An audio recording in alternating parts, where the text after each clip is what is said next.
Ladies and gentlemen, uh, we have interesting guest here, Dara.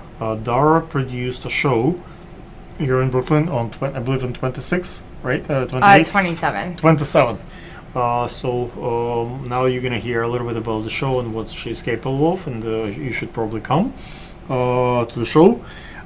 Let's find out, as the show producer, what it takes to produce a show, how to produce a show. I believe it takes years being in the industry, cultivating relationships, working every aspect of the nightlife, starting off being a busboy, then being a bartender, then being a bar manager. You learn the cost of things, inventory, cost assessment, and then from there You can work your letters up. then from being in a bar scene, when you start to work at a venue, it's a little different because you're in charge of a lot more things: booking talent, handling Space, employees, the bar, you just liabilities, security guards. They having a good time. But when people spend money at the show, and when people, let's say, when people have a good show, right, then they spend money at the bar.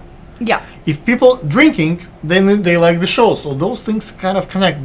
If you produce a wonderful show, then the bartender will tip you. Let's say, thank you. I make my commission. I made my tips. If and the vice versa. If the bartender gives enough liquor, and he doesn't cheat the customer with the Of course. good stuff, then people get drunk, people have a good time, people enjoy the show. So all those things connected, right? Of course. That also goes along with inventory management and making sure that How do you select which liquor to put in?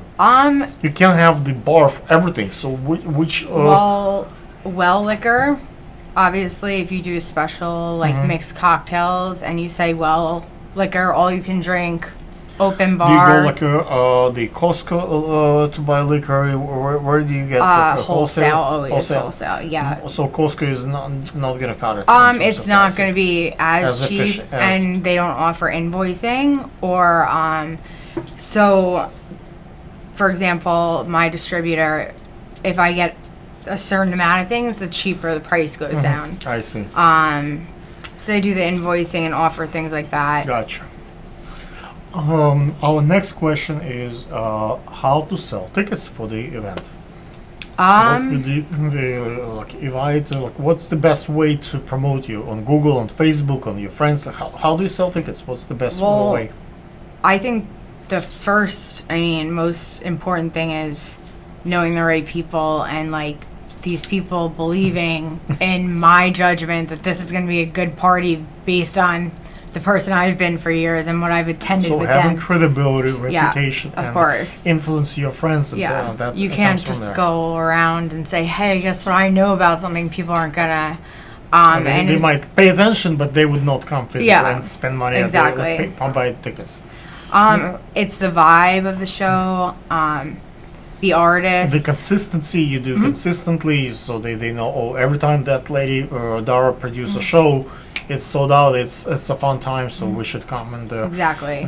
It's a word of mouth. And fear of loss, I think. Fear of loss. Fear of loss, yeah. So they don't only releasing a certain amount of tickets at a time, where people think that, or you make.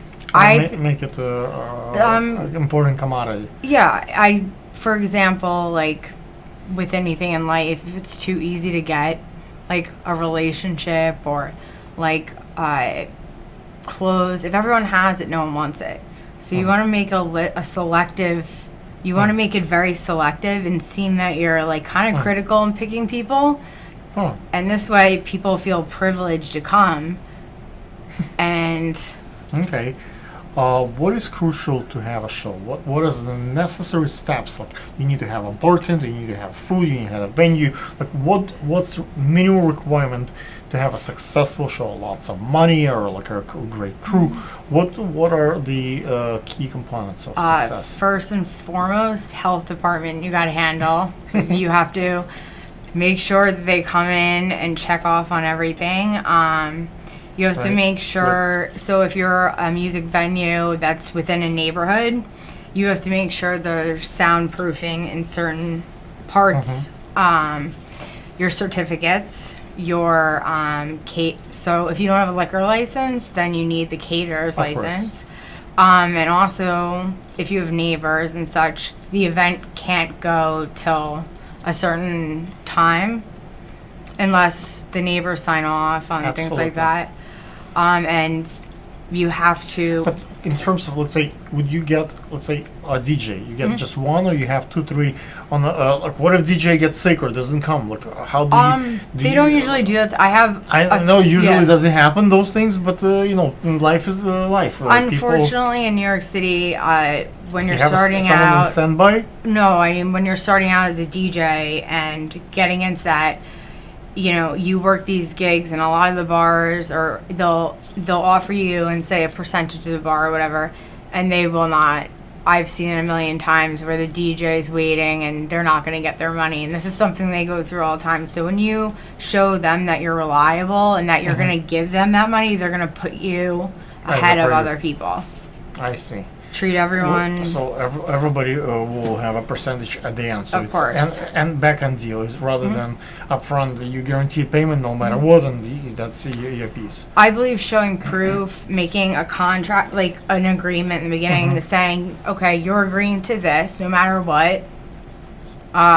This That's is what the we're minimum. offering, and we're going to give you proof that this is the profit that was made, and this is your percentage. So there's proof, and everyone's happy. I never want to see. I used to be a bartender at a venue where the manager would leave and not pay anyone, and I saw these people's faces, and I was like, you know. Okay. What is the best way? How to negotiate deals, like with the crew, with this, like staff, or with the venue? Is there any life hack to the negotiating the event?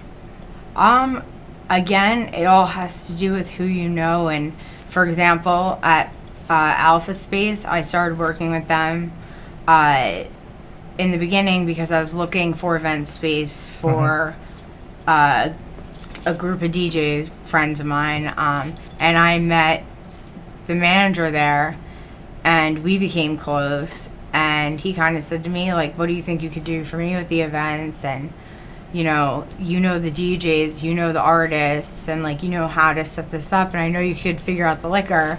So that's how we kind of, Okay. you know, through the DJs. And Can you tell us a little bit about the event that you're planning on 27? Is there like a way for you Oh my God. to reach here? I'm very excited about this. So Like, where is it? What is it? okay, What's the, it takes what's the place deal? at Alpha Space NY. What's the address? 1467 Bedford Avenue. Corner what? I don't know. Okay, guys, Oh, you it's can hard. you can Google it. They have a you they have a can find Facebook it. fan page. Is there like a bus, a train stop, like a easy parking? You would like take a train, and it's a pretty. There's good parking over Okay. there. It's actually a historical building. Okay. The first. How big is the space? It's 3,000 square feet. Wow. Yeah, it's What's the huge. capacity? 400 people. Okay. And there's a whole loft, right?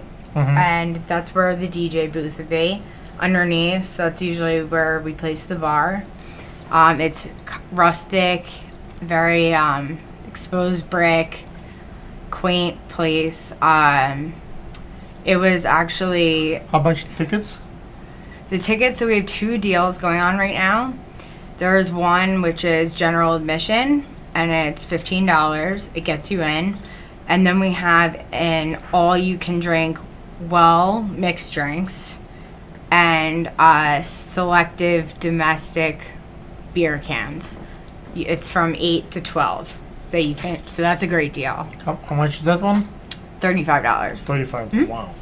for that's 4 hours. What kind of drinking. entertainment you guys offering? It's a DJ, it's a performance. I it's have a well-known graffiti artist who's famous all over New York City coming to display some of his work.